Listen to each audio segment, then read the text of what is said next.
Seja bem-vindo ao Sem Dor Cast. Eu sou a doutora Renata de Oliveira, sou fisioterapeuta. O intuito desse Sem Dor Cast é acolher, escutar e também te ajudar a transformar a dor em felicidade.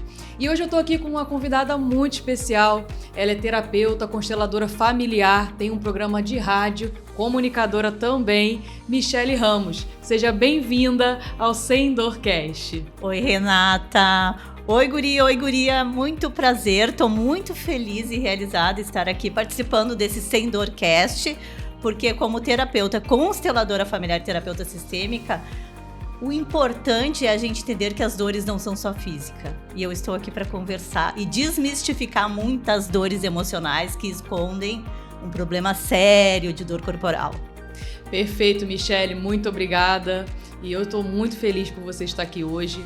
E hoje a gente vai conversar um pouquinho se a dor começa através do corpo ou começa através da mente. Muita gente acha que a dor acontece do dia para a noite e nem sempre isso de fato acontece. Pode ter sido um evento emocional que tenha transformado a sua tensão, né, a sua piora da mobilidade. Então a gente vai entender um pouquinho mais como a osteopatia, né, a fisioterapia, ela tem tudo a ver integrando, né, a parte emocional, que é o que a Michele faz. Michele, eu queria que você contasse um pouquinho como é que foi essa conexão com a constelação familiar. Sempre foi assim? Como é que era a sua abordagem antes? Me conta um pouquinho da sua história. Partindo do princípio de que eu sou formada em gestão jurídica, tenho um MBA em compliance, mas o propósito da terapia, ela sempre esteve na minha vida, porque como eu digo, a gente vem trazendo essa herança sistêmica e uma lealdade invisível que por diversas vezes a gente não se permite colocar. A constelação chegou na minha vida principalmente quando ela estava um caos. Hoje a minha especialização é ressignificar o caos, trazendo consciência e cura das tuas dores das raízes. A constelação, ela veio a partir do princípio que eu comecei a olhar para a mente. Eu fui fazer um curso de meditação. Sério? Uhum. Que legal. A meditação. E com a meditação eu percebi que eu tinha uma cachoeira de informações. Então o meu professor, eu chegava e dizia assim para ele, eu tô louca de vontade de falar. Ele disse, tu tem muita informação na tua mente, então tu vai transbordar. E aí eu comecei a falar. Conforme eu fui fazendo meditação, eu fui organizando. E aí eu percebi que eu tinha dores para curar. E aí a gente vai procurando informações e cheguei na constelação familiar. E a minha professora disse, tu tem que ser consteladora. Porque os insights que tu teve, a mudança que tu teve, as percepções que tu teve, elas foram muito rápidas. E eu caí para dentro em 2017. Isso dentro do direito, focada na sistêmica. Passou 2 anos, eu decidi ser terapeuta junto com a parte do direito. Quando eu cheguei, olhei e disse assim, não é mais o direito que eu quero. Eu disse, agora eu achei meu propósito. Ressignificar o caos na vida das pessoas, curar as suas raízes e desbloquear a prosperidade. Porque todas as dores que nós temos e que bloqueia o nosso sistema, o nosso caminhar na vida está ligado a uma dor mental e emocional. Você falou uma coisa muito importante, né, sobre a meditação, né? E muita gente tem dificuldade de realmente fazer uma meditação, de parar, né?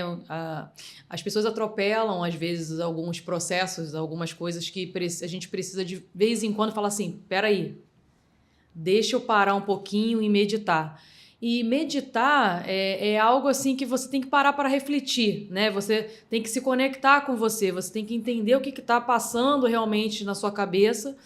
E muitas vezes você vai demorar a entender o que está acontecendo na sua cabeça, mas você precisa continuar. Então, eu vejo que as pessoas não persistem em fazer a meditação. Por quê? Minha cabeça não para, acontece alguma coisa, sempre lembra de alguma coisa para fazer. E me conta assim, como é que foi essa conexão com a meditação? Porque é um desafio grande no mundo que a gente está hoje, né? Onde a informação é acelerada, onde tudo está na palma da nossa mão e cada vez mais o ser humano está com dificuldade de se conectar, né? Renata, tem uma virada de chave linda. Primeiro, a meditação não é aquela do Buda, que ele senta ali e fica... Não é isso. Quando eu entendi e eu participei de um grupo onde a meditação é um estado de presença, eu fiz uma meditação na Floresta da Tijuca com um grupo, caminhando. Por quê? A meditação é tu saber o que tu está fazendo agora. Então, muitas vezes as pessoas não querem meditar porque elas acham que é zerar a mente. Só que nós, é como tu mesma falou, nós estamos com um excesso de informação. Então, esse acúmulo de informação não faz nós percebermos quanto tempo a gente para se ouvir durante o dia. Então, se tu tá almoçando, o importante é tu saber como tu está mastigando o alimento, como tu estás te posicionando, até mesmo para tu pegar os talheres. Isso é um estado de presença, isso é uma meditação, porque a meditação, ela vem da seguinte primícia: eu preciso entender a minha mente e saber o que ela está transmitindo. Existe a meditação pausada e a meditação em movimento. Eu não tenho tempo para chegar e ficar que nem um Buda, mas eu posso sim estar trabalhando e no momento dizer, opa, aqui tem uma caneta, aqui tem um bloco. Então, eu estou num estado de presença. Só que essa parte ninguém fala pra gente. Quando eu entendi isso, uma chave virou. Eu disse, gente, como é que eu começo a organizar os meus pensamentos quando eu estou em estado de presença? Só que ninguém faz isso, porque a gente já acorda pensando no problema que a gente tem que resolver. E a cada meia hora aparece um problema novo. É meia hora que eu digo, tem gente que é antes, né? Como é que vai ficar a tua mente? A tua mente, ela deita pensando numa coisa que tu tem que resolver. Sendo que o teu estado de presença é o que te dá o controle mental para que tu consiga evoluir diante das tuas dificuldades. Muito legal, Michele, assim, e é bem legal porque a gente precisa desmistificar isso, e isso que você está falando, para as pessoas que estão assistindo a gente, é muito importante, porque muita gente acha que peraí, deixa eu parar, fechar o olho, e muitas vezes as pessoas não conseguem realmente fazer essa conexão. E eu acredito muito também na conexão da natureza, né? Você ter o contato com a natureza, quer dizer, você fez uma caminhada na Floresta da Tijuca, ali com um grupo de pessoas, mas na verdade era você estar no estado presente, com a natureza ali o tempo todo, e você tentando entender o que estava se passando na sua cabeça, como você poderia melhorar, ou como você poderia resolver qualquer coisa, ou não, como eu poderia só estar ali e acabou. Então, assim, eu falo assim porque dentro da osteopatia a gente trabalha com 4 pilares, né? Que são os aspectos emocionais, a parte alimentar, a mobilidade corporal e o estilo de vida. Então, quando eu faço uma avaliação, eu preciso olhar para esses 4 pilares.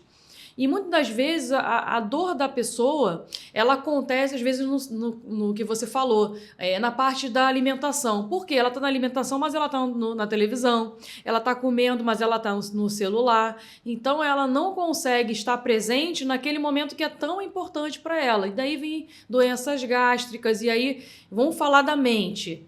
Quando você tem uma doença gástrica, mais o estresse que você sofre durante o dia, não tem como você não ter um caos mental, né? E exatamente, como você é especialista em ressignificar o caos, eu acho que esses pilares todos acabam se entrelaçando na parte dos aspectos emocionais, porque a mente não é só os aspectos emocionais, né? Existem outras conexões. Então, eu queria que você explicasse um pouquinho a diferença entre as emoções e o processo mental. Como a gente consegue enxergar isso de uma maneira mais simples? Eu vou aproveitar e falar sobre os 3 pilares da constelação familiar, que é o pertencimento, a ordem, a hierarquia e o dar e receber. Que se nós transformarmos isso dentro do corpo, eu pertenço a esse corpo, existe uma ordem que é o meu nascimento, o meu crescimento e a minha velhice, né? Sim, existe uma hierarquia também, essa hierarquia vem da genética que eu recebi dos meus pais, então os meus pais, eles são pessoas maiores que eu, e eu trago um perfil deles, um padrão deles que foi criado dentro do primeiro setênio, que é do 0 aos 7 anos, partindo do princípio de dar e receber, o que eu alimento o meu corpo, eu dou para ele, eu vou receber de volta. Então, isso, quando a gente fala, olhando para o corpo, a sistêmica diz, o que tu vem fazendo da tua vida? O que tu vem trazendo de herança do teu sistema para tu agregar na tua vida e mudar isso? Porque na constelação familiar, nós sempre dizemos que eu não preciso repetir o padrão do meu sistema, porque se eu cheguei aqui, é porque a vida passou por muitos, né? Passou por muitos para chegar até mim, e eu tenho a oportunidade de fazer um caminho diferente. Só que muitas pessoas, elas acabam olhando para o passado. Quando eu olho para o passado, eu não saio do ciclo de repetição. Perfeito. Esse ciclo de repetição, como a neurociência mesma diz, esse ciclo de repetição, ele é um looping, que é o que eu digo sempre. Eu trabalho, pago o boleto, tomo cerveja e sou feliz. Trabalho, pago o boleto, tomo cerveja e sou feliz. Só que quando o coleguinha faz alguma coisa e modifica a vida dele, as pessoas dizem, isso não é pra mim. Isso não é pra ti porque tu não colocou dentro do ciclo e tu não conseguiu quebrar. Por quê? Existem 3 pilares para tu quebrar essa resistência, que é uma resistência cerebral. As tuas emoções disseram, tu foi criado para trabalhar, pagar boleto, tomar cerveja e ser feliz. Isso. Mas eu quero trabalhar, pagar boleto e ser feliz e eu quero viajar, sei lá, para a Europa. Não, tu não vai para a Europa. Uma, porque o teu sistema, ninguém foi para a Europa. Só que tu quer ir e tu vai ter que quebrar essa resistência. O que essa resistência ela vai te dizer? Primeiro, tu vai passar despercebido. O segundo, ela vai vir como uma dificuldade e tu vai esperar. Ou seja, ela vai te dar um desenvolvimento, tu vai trazer para a consciência. E o terceiro é quando tu vai olhar para ela e vai com esse problema. Eu vou te dar um exemplo de uma paciente minha de terapia. Em janeiro, em novembro do ano passado, ela disse assim, Michele, tu nem sabe, eu vou viajar de avião a primeira vez, vou passar o carnaval no Espírito Santo. Aí eu disse, nossa, que legal, mas te prepara, porque um mês antes da tua viagem vai acontecer coisas absurdas. E como ela já faz terapia sistêmica há muito tempo, né? Ela disse, então tá, quando faltava um mês pra viagem dela, guria, tu não tá entendendo. O filho bateu o carro, a mãe se machucou, o dinheiro da reserva que ela tinha, ela teve que gastar com essas emergências e ela disse assim, eu vou ter que desistir da viagem. Eu disse, tu não vai. Porque tu vai, sabe por quê? Porque o teu padrão é esse. Tu vai quebrar esse padrão e tu tem que fazer um esforço enorme para isso. E o que aconteceu? Ela foi para a viagem, não conseguiu aproveitar da forma que queria. Quando ela voltou para a terapia, ela disse assim, nossa, eu tive um gasto nessa viagem. Pega essa sacada mental, pega essa sacada mental. Ela disse, eu tive um gasto enorme com essa viagem. E eu peguei e disse para ela, não senhora, tu teve um investimento de conhecimento para tu ir para a viagem. Tu foi a primeira do teu sistema a andar de avião. Tu experienciou coisas novas. Tu percebe que isso modifica o padrão mental que a gente traz. Eu estou nesse padrão, eu quero quebrar esse padrão. Só que muitas vezes as pessoas, elas ficam nesse ciclo e têm dificuldade de romper. Porque a resistência fica batendo. E aí a gente bota a culpa na procrastinação, aí o corpo dói, aí a mente fica bugada, eu não tenho força para sair, eu entro em depressão, porque é muito mais fácil eu adoecer o meu cérebro sem ter consciência. Quando eu ressignifico ele, eu consigo romper esse caos, organizar, porque eu estou aqui para evoluir. Você sabe que ontem, né, uma amiga me ligou e você está falando de crenças, né? Que isso aqui é esse, sim, né? Sim. E aí ela falou assim, Renata, não sei se eu tô errada, deixa eu te contar. Olha, a pessoa chegou para mim e falou assim, olha, eu trabalho com alto padrão, mas a pessoa não trabalha com alto padrão. Então, assim, ela acha que o meu produto, o meu serviço não serve para o público dela. Eu falei, tá tudo bem, o que tem? Ela, não, mas eu fiquei chateada. Eu falei, mas você tá chateada por quê? Se seu público é outro. E exatamente isso, eu falei assim, você lutou, você galgou por esse público que você tem de alto padrão, né? E não pense você que tem que ter um produto mais em conta, mais barato, mas se você não quer atender um público de um padrão mais médio. Então, assim, não é você trocar o seu público-alvo, é você continuar no seu público-alvo e procurar pessoas de alto padrão. Por que você tá tão preocupada com que essa pessoa que atende de médio padrão, por que você está tão preocupada com ela? Se não é o público que você quer. Então, assim, eu falei assim, por que você está voltando lá para sua origem? Para sua origem, sabe? Se você não quer mais isso. Ela falou assim, Renata, faz total sentido. Aí ela falou assim, foi muito bom conversar com você. Eu achei que eu ia ficar receosa por estar contando para você. Eu falei assim, não é isso. É porque, assim, quando a gente quebra exatamente essa bolha... Michele, para você ter ideia, eu sou a primeira a fazer empreendedorismo. Nossa, né? Eu sei. Dentro da minha família. Então, é o caos, né? É o caos total. Então, e você precisa criar, estudar, né? Se aprimorar, enfim, passar por alguns perrengues, né? Até você aprender realmente o que é ser empreendedora, o que é realmente estar no mercado de trabalho, mas do outro lado, não sendo né, contratada, né?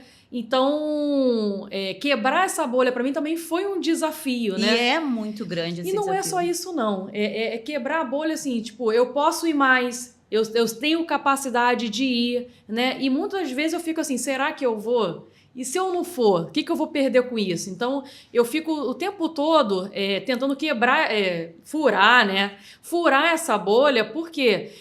Porque eu entendi que quando eu... aí tem aquela frase famosa, né? Quando uma mente se expande, ela não volta mais ao que era original. E aí, quando eu entendi que quando a mente expande e ela solta mais o que era antes, eu falei, gente, é isso que eu quero. Eu não quero voltar para o padrão que eu estava. Pelo contrário, eu quero ir mais e mais e mais. E para isso você precisa estudar, você precisa criar mecanismos para poder furar essa bolha, que não é fácil. E tu nem consegue voltar para esse padrão porque tu expandiu de uma forma. Exato. E quando você fala de ressignificar o caos, e você trouxe essa história dessa sua paciente... E acontece com milhares de brasileiros que empreendem, que falam assim, eu vou fazer a primeira viagem para a Europa. Nossa. Aí, o que acontece antes dessa viagem? Acontece tudo. E assim, e a pessoa fala, não é possível. Universo, por favor. Eu sou prova viva disso, guria. Em 2018, eu marquei... Porque assim, eu sou a pessoa que tá... Lembra que eu disse? O teu sistema, ele quer que tu faça um caminho diferente. Só que a descendência... Porque a gente sempre traz energeticamente uma repetição de padrão de até 7 pessoas. 7. Tu imagina tu trazendo todas aquelas tuas avós que nunca viajaram, que tiveram dificuldade financeira, aquelas que nunca puderam, mas a vida passou por elas e chegou aqui. Eu, em 2018, eu sou aquela filha que mora fora do estado, eu moro aqui no Rio de Janeiro, eu sou a única mulher da família e a única que mora fora. Eu sou a primeira formanda, eu sou a primeira um monte de coisa. E eu comecei a viajar muito, principalmente depois que eu vim morar no Rio. Em 2018, eu fui fazer uma viagem para a Argentina de férias. Guria, tu não tá entendendo. Eu tive 2. Olha o que eu te falei. São 3 etapas que a gente passa. A primeira, eu não tive consciência. Eu achei que a culpa era do que tinha acontecido. Porque eu ia fazer uma viagem para Colômbia. Olha que doido. Eu ia fazer uma viagem para Colômbia. E essa viagem, eu tinha programado. Aí uma amiga minha disse assim, não, eu vou contigo. Aí eu disse assim para ela, então tá. Só que eu vou pegar o voo, que eu vou chegar lá e vou ter um espaço de 4 horas no aeroporto lá do Panamá. E ela disse, não, vamos pegar esse aqui, porque a gente vai descer lá, vai ter uma hora, vai sair correndo e vamos pegar... Garoto, foi um desespero. Caos. Cheguei no Panamá, perdi o voo pra Colômbia. Tinha ter voo só no outro dia, porque chovia. Foi um show da Xuxa doido. Fiquei arrasada. Fiquei, acho que 2 dias no Panamá e voltei pro Brasil. A minha viagem, olha tudo isso. A minha viagem de 15 dias, que eu tinha feito uma programação, foi pra água abaixo. Caramba. Voltei frustradíssima, tu não tá entendendo. Eu tive que fazer terapia para poder liberar aquela dor. Porque eu culpava a minha amiga, mas na verdade a culpa era minha. Olha, eu tomando consciência e ressignificando o caos. Uhum. Como é que eu vou permitir que o outro domine a minha vida? Eu tinha que dizer, não, a gente vai se encontrar lá porque a gente vai ficar no mesmo hotel. Beleza. A segunda viagem de 2018... Eu fui para Montevidéu. Então, assim, no dia que eu ia ir, eu decidi sair 3 horas antes de casa, nessa época eu morava em Madureira, e para ir pro Galeão. Guria, por Deus do céu! Quando faltava, tipo, uns 5 quilômetros para mim chegar no aeroporto, aconteceu um acidente. Tu sabe que só tem uma via. Ah, meu Deus. Parou tudo. Eu dizia, aí o motorista do táxi, ele dizia assim, gente, tá tudo engarrafado, não dá pra ir. Não dá pra ir, tava aí uma amiga. Ele, não dá pra ir, não dá pra ir. Eu disse, moço, vamos parar. E a minha amiga parou, tentou pegar um mototáxi. Como é que vai carregar a mala? Resumo, nós chegamos, pegamos aquele carrinho. Quando eu cheguei no guichê pra entrar, no embarque ali do avião, vem aquele capitão lá de dentro, ele diz assim, eu acabei de fechar a porta. Você abre essa porta aí. Acabei, e ele disse assim, eu nem posso abrir a porta, porque senão a gente recebe uma multa da ANAC. Oh, meu Deus. Aí eu disse assim, moço, tu não tá entendendo. A gente tava num trânsito, aí eu vou te levar pro guichê da companhia aérea, só que não tava só eu, tava eu e mais 7 pessoas, porque tinha faltado 7 pessoas naquele voo, por causa do acidente. Uhum. Aí, olha essa dificuldade. Aí o que aconteceu? O guichê abriu lá, eles receberam nós e me marcaram o voo pro dia seguinte, porque eu tava com tudo pago. Uhum. Pro dia seguinte, às 5 horas da manhã, eu tinha que estar no aeroporto, porque o voo era 7h30. Praticamente não dormi, né? Lá, eu ficava lá logo. Então, tu percebe que foi aconteceu, então eu fiquei frustrada. A segunda eu tomei consciência. A terceira foi maravilhosa, né? Exato. Porque aí eu consegui realizar a viagem dos meus sonhos. Mas agora, como não ter dor nessa situação? Como não ficar tensa? Como é que não transfere isso para o corpo? Quando tu toma consciência da presença. Porque, assim, existe o fato que ele é natural, é um acontecimento, uma fatalidade, e existe aquele que eu comporto. Isso é muito importante, ouvinte, tu prestar atenção. Nós, emocionalmente, somos 93% emoção e 7% razão. O que acontece no teu momento de desespero? A tua emoção, ela vai ao topo. E aí, tu não tem um controle emocional e tu fica com um caos total na tua cabeça. Onde é que ela vai responder? No teu corpo. Só que quando tu pega os 7% e coloca na direção do teu problema, o que eu posso fazer e o que eu não posso fazer, ali tu consegue ressignificar o teu caos e amenizar o impacto corporal. Por quê? O racional, a razão te dá a direção, a emoção te dá a força e a intenção. Você sabe que dentro da osteopatia, né, a gente tem gente que vem com muita dor. Sim. Muita dor. E quando ela vem com muita dor, existem N fatores para essa dor acontecer. Então, eu sempre pergunto, faço algumas perguntas chaves. Primeiro, essa dor aconteceu como? Como é que aconteceu essa dor? Foi pegando alguma coisa. Acordei com essa dor, né? Lembra que a gente comentou isso, né?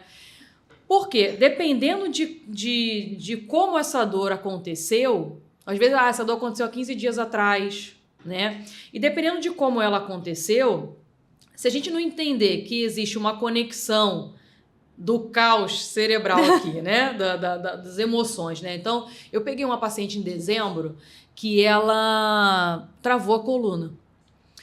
Aí o esposo dela trouxe ela e tudo. E aí quando a gente foi avaliar, e eu fui tocando, e eu fui melhorando a dor dela, ela entrou em choro. Ela chorou. Peso emocional total. Peso emocional total. E eu falei para ela assim, olha, você tem dor corporal, a gente cuida dessa dor. Sim. E o corpo vai transbordar. Por quê? Como se tivesse tudo amarrado ali, a gente vai fazendo o quê? Vai liberando aquelas musculaturas, né? Liberando a questão da dor, liberando a mobilidade e automaticamente vai trazendo um pouquinho mais de clareza lá para as emoções, né? Para o seu cérebro. Então, tudo é interligado. Então, dentro da osteopatia, quando a gente olha para o paciente, a gente fala assim, olha, você tem uma questão emocional muito importante. Agora me conta, Michele, você já desbloqueou alguém fisicamente após fazer uma terapia sistêmica? Como é que você vê a fisioterapia e a terapia sistêmica aí juntando para poder cuidar da pessoa? Olha, Renata, excelente pergunta. Por quê? Como eu digo para os meus pacientes, nós somos movidos por 3 pilares, que é a mente, o corpo e o espírito. Se a tua mente ela não está em ordem, ela está num caos total, vai ressignificar, na verdade, vai aparecer diretamente no teu corpo. E a tua alma, ela vai falar com as dores. Teu corpo e a tua alma vão caminhar junto. Então, a constelação familiar, quando ela unifica com o tratamento terapêutico, no caso físio, ele é importante até para amenizar, porque imagina, essa tua paciente que veio com uma dor corporal na lombar travada, ela carrega um peso do sistema. Inconscientemente, ela pode trazer uma dor da mãe, uma dor de infância, uma dor de 2, 3 gerações, e vou te dizer que tipo de dor pode ser essa.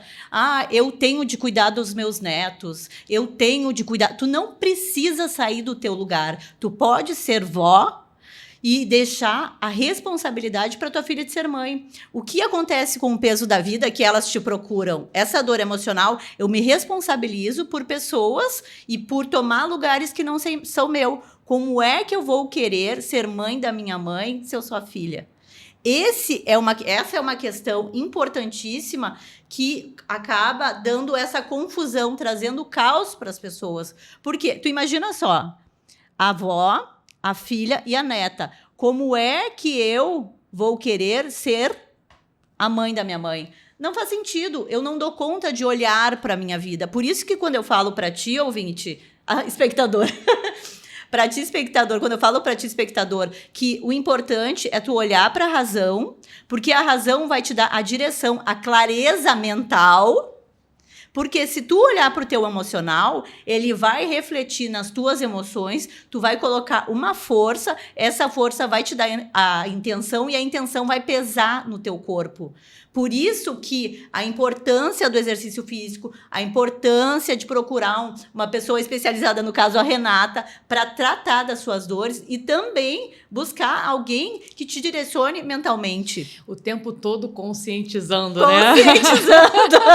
Eu falo assim, Michele, assim, a gente cuida da dor, sabe? Mas eu acho que o principal do que eu faço justamente é acolher o paciente, é escutar o paciente para poder tentar entender como eu posso ajudá-lo a conscientizar daquele problema que ele está. Porque a dor, ela tem vários fatores, como você tá desenhando, só que existe um ciclo vicioso para ela. E eu converso muito com meus pacientes, se você não quebrar esse ciclo, você vai viver o tempo todo repetindo essa dor. E não quer dizer que curou. Você pode ter, naquele momento, ter amenizado ela. Mas a partir do momento que você toma consciência do que realmente está acontecendo, eu vou te contar uma história de um paciente meu que ele tem uma dor no meio das costas. Nossa! E aí o que acontece? Ele me procurou por conta dessa dor no meio das costas, tá tudo bem, tal. E aí eu falei para ele assim, olha, mas a sua dor tá vindo um pouquinho do sistema gástrico. Essa parte gástrica que sua tá dando essa dor. Eu falei, olha, faz o seguinte, tenta fazer uma dieta e procurar um nutricionista, que é um especialista, para poder você não ficar com essa dor. Outra coisa, não vai poder ficar bebendo muito, porque bebia muito, né? Gosta de bebida, de churrasco e tal, então carne, bebida, não dava mais naquele contexto que a gente estava ali por conta da dor dele. Sim. E aí ele, não, tudo bem, vou fazer a dieta. Ele começou a fazer a dieta, tudo bem, como é que você tá? Não, tô indo bem. Chegou o feriado. Aí ele foi lá no feriado do São Jorge, tal, não sei o quê, comeu. Renato, eu tirei as carnes e coloquei só o caldo do feijão. Mas eu não sei nem por que eu fiz isso. Por quê? Fui dormir cheio de gases, com uma dor nas costas que eu não estava aguentando. E ele falou assim, agora eu entendi o que você falou. Que realmente eu não posso comer as coisas que eu comia. Eu não posso beber mais do jeito que eu bebia. Eu falei assim, olha, a gente vai cuidar da sua dor. A sua dor vai melhorar. Só que se você não souber o que realmente está causando esse problema, você não vai conseguir ter a consciência de que você precisa diminuir a bebida, de que você precisa diminuir a questão da alimentação, porque isso tudo faz conexão a nível com você cerebral. Você fala assim, caramba, eu comi o que eu queria, cheguei e tô no caos aqui, porque eu preciso ir no banheiro o tempo todo, ou então ter que dormir em quartos separados da minha família, porque ninguém aguenta com tantos gases que eu tô. Então, assim, você tem que escolher o que você quer, né? E essa escolha vem também da nossa mente e como a gente quer também quebrar essa crença, né? Esse padrão. Esse padrão que ele criou, né? Que quando a gente é novo, a gente aproveita super bem. Mas quando a gente chega a uma certa idade, a gente fala que aos 40 a mais, onde a dor começa a surgir de fato, né? E a pessoa fala assim, depois dos 40 minha vida ficou horrível. Sim, porque você antes dos 40 não fazia nada para mudar ela, né? E é interessante tu falar disso, Renata, porque eu volto a falar da razão. Quando a gente fala da razão, a gente toma consciência, tu percebe? O teu paciente, ele tem um problema gástrico. Essa fluidez é uma raiva contida emocionalmente. E é um problema inconsciente. Aonde ele ameniza a dor? Bebendo. Exato. E são coisas que a gente não percebe, porque na emoção, a gente coloca a força e a intenção. Então, eu tô cheio de problema. O que eu vou fazer? Eu vou, nesse momento, vou beber porque eu preciso desestressar. Ao invés de tomar consciência e sair do caos. Porque a emoção, de novo, são 93%. E eu coloco força. A força da intenção. E aumenta o problema que eu tenho. E o que ele fez? Ele tomou consciência de que ele não podia mais fazer aquilo. Ele precisava olhar para si e até mesmo, de repente, procurar um profissional de terapia para organizar as emoções, para diminuir o peso corporal. Porque é uma obesidade emocional que tem ali e precisa ser vista, porque quando tu consegue organizar o caos, fica muito mais fácil de tu carregar a vida com leveza. Maravilha. Michele, amei aqui nosso podcast. E tenho certeza que vai esclarecer muito o nosso público aí, desmistificando um pouquinho também a constelação familiar, que as pessoas acham que também é algo tão lúdico, né? Espiritual e tudo, e não tem nada disso. Muito obrigada de verdade pela sua participação, ressignificando aí o caos de muita gente, com certeza com esse Sendorcast. E é isso, quero agradecer, viu? Guria, tô muito feliz, honrada em participar. Eu quero dizer para você... Saia das suas limitações, fure a bolha, porque se acolher é olhar para si. Essa é a parte principal de toda a nossa história. Fala um pouco da sua rede social, onde a gente te encontra. A minha rede social é michelleramos.terapeuta, sou consteladora, terapeuta sistêmica e trabalho muito com a neurociência porque eu entendo que as duas coisas falam junto e isso traz uma consciência da nossa história para que a gente consiga carregar a vida com leveza. Também tem um programa Conscientizando na Rádio Tropical Web Brasil, toda terça-feira às 20h30. É uma rádio online, pode assistir ao vivo e também fica no YouTube os programas, porque a intenção é conscientizar para evoluir. Muito obrigada. E para você que está assistindo esse episódio maravilhoso do Sendorcast, não deixa de compartilhar, curtir, mandar para os amigos, porque aqui é conteúdo de qualidade. Eu sou a doutora Renata de Oliveira, sou fisioterapeuta e eu transformo dor em felicidade.